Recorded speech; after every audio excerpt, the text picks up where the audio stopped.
So I made it through the border last night, super easy. Got about an hour and a half into British Columbia, just south of Kootenay National Park, and saw a fire road turn off and ended up going about halfway up the mountain before the Subaru just couldn't go any further because of the snowpack on the ground and pulled off onto a flat level area. Woke up this morning to snow in the higher elevation, and now that we're about halfway down the mountain, the snow is stopped, but it's still overcast and cloudy. The plan for today is to get all the way up to Dawson City and potentially a little further depending on daylight. But at this point, I'm a full day behind. So if I can make up some time tonight, that'll be good. We're still gonna do the Icefields Parkway up through Jasper and then around into Dawson Creek. And then we'll see how much further we go.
Pulled off at a rest stop right along the river to get changed and make some breakfast. So the food is almost done rehydrating, and it's the best breakfast of all. It is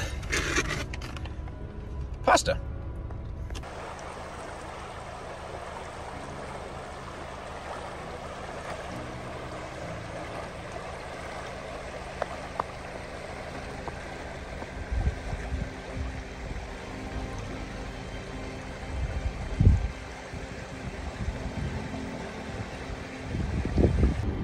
Now getting ready to head on up to the Icefields Parkway.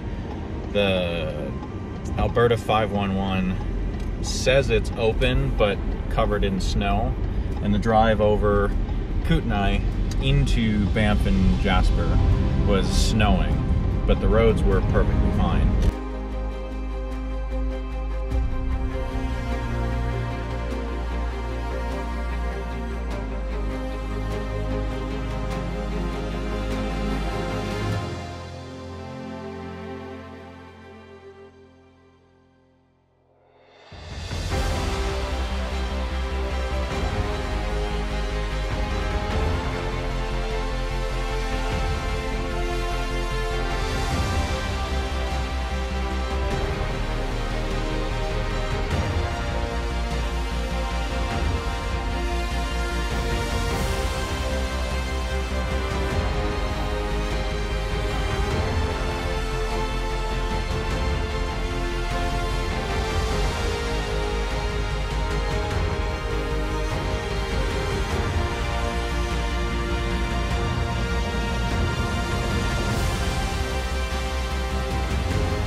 inside of Jasper National Park, the town of Jasper. Filled up, got gas. It was $1.54, I think. I'll put the conversion down below as well. Headed out towards Hinton and then hooked a left to take the scenic route to Alaska, up and through. The goal tonight is still to get to Dawson Creek or close to it to get us somewhat back on track.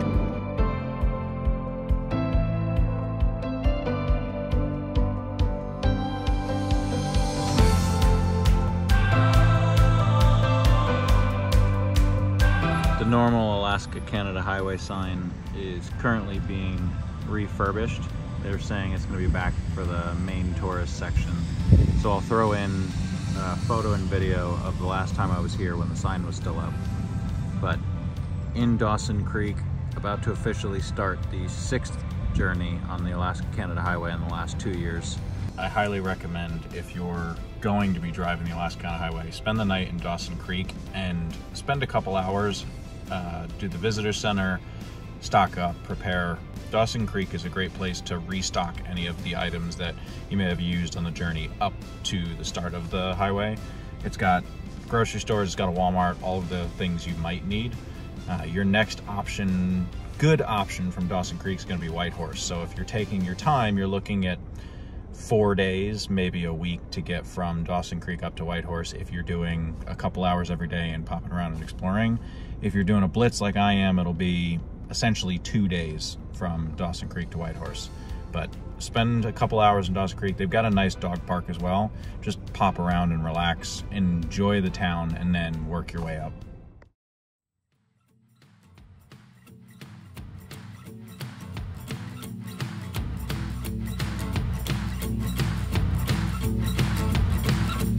I woke up in the middle of the night, opened my eyes, said my oh my, I'm dreaming you.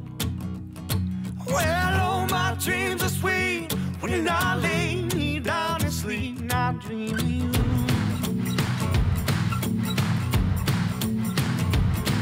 Don't give me no fuss, don't give me no fight. It's only one thing in the middle of the night dreaming you. Well, all my dreams are sweet when I lay me down to sleep, I'm dreaming you. Spent last night at Eagle Lake Campground, a location I found on iOverlander. I've used the app extensively on the drives up and back. Oftentimes, the campsites that I plan to stay at are either closed or full by the time I get there. So iOverlander has been helpful in finding locations, and last night was just another perfect example. Right off the road, nice and quiet, no one else there. Made it easy to stop when I got tired and then continue on this morning.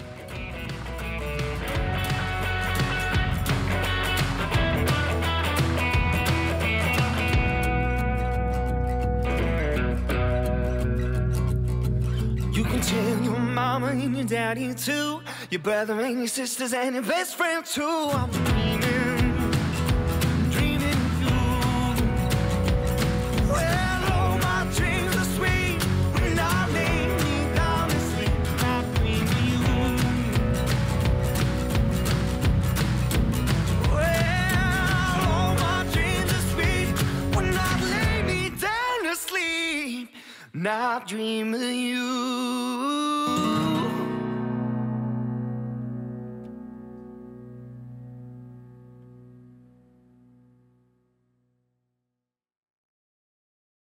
Just left Fort Nelson, picked up the absolutely necessary zesty taco chips and some caffeine, filled up on gas. It was $1.69 a liter, so I'll put the conversion down. And now starts arguably my favorite part of the actual drive along the Alaska-Canada highway, because as you head north through Muncho Lake, there is a herd of bison that's on the road, and they're just absolutely amazing to drive through and just watch. And then we truly hit the Canadian Rockies that we haven't seen since we left Jasper.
just filled up gas again at Toad River Lodge.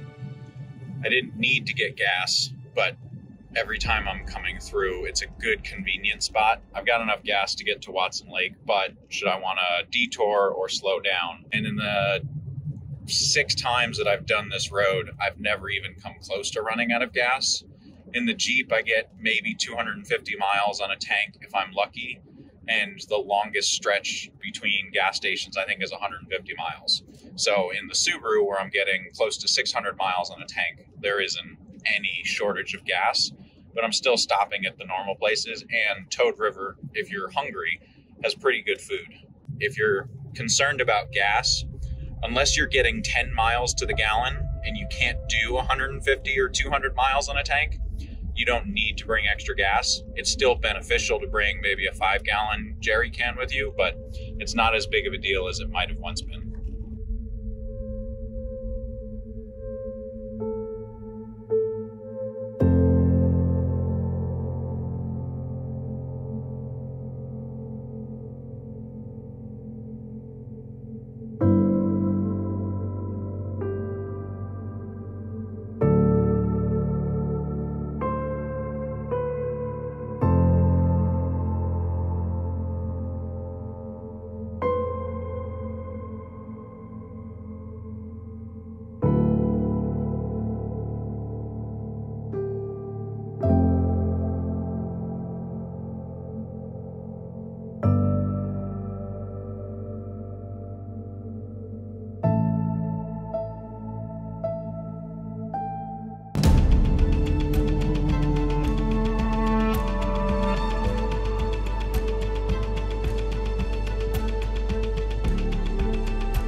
Left Muncho Lake and finally found the bison. They were good 20 to 25 miles farther than I've normally seen them. So for the first 20 miles leaving Muncho Lake, all you're seeing are bison cow patties everywhere. So they're here, but they were past Liard Hot Springs this time, which is the first time I've seen them that far as like the start of the herd.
just pulled off to make some dinner and watch the sunset. Drove through Watson Lake, saw the signpost forest. All of my license plates are still there. The plan was to get to Teslin to eat there at the restaurant / lodge, but not gonna get there till about 9:30, so made a backpacking meal. The stretch from Fort Nelson to Watson Lake is the longest stretch on the highway without any cell service. I think I did it in 8 hours today. You could probably break it up into 2 days and stop at Liard Hot Springs and then make your way back up. But that stretch between Fort Nelson and Watson Lake is the longest without any cell service. A ton of gas stations with Wi-Fi, but no cell service.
This has been going on for 5 hours. This is insane. This is camp for the night, right on the lake, with that as the view. That is just absurd.